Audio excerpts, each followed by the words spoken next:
To my channel Easy 60.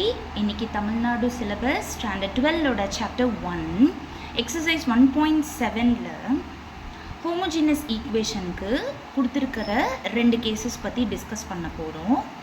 இப்போ இங்கே வந்து ஹோமோஜீனஸ் ஈக்குவேஷன் அப்படின்னா நத்திங் பட் கான்ஸ்டன்ட்ஸ் எல்லாமே நம்மளுக்கு ஜீரோவாக இருக்கும். இதே நான் ஹோமோஜீனஸ் ஈக்குவேஷன் அப்படின்னா கான்ஸ்டன்ட்ஸ் எல்லாமே அதர் தான் ஜீரோவாக இருக்கும். ஆனால் ஹோமோஜீனஸ் ஈக்குவேஷனை பொறுத்தவரை எல்லா கான்ஸ்டன்ட்மே கம்பல்சரியாக ஜீரோவாக மட்டும்தான் இருக்கும். இப்போ நம்மளுக்கு கேஸ் 1 வந்துட்டு நம்ம காஷியன் எலிமினேஷன் மெத்தடில் எக்லான் ஃபார்ம் ரீச் பண்ணிட்ட பிறகு ரேங்கை வச்சு டிஸ்கஸ் பண்ண போகிறோம். Rank of A that is equal to rank of AO.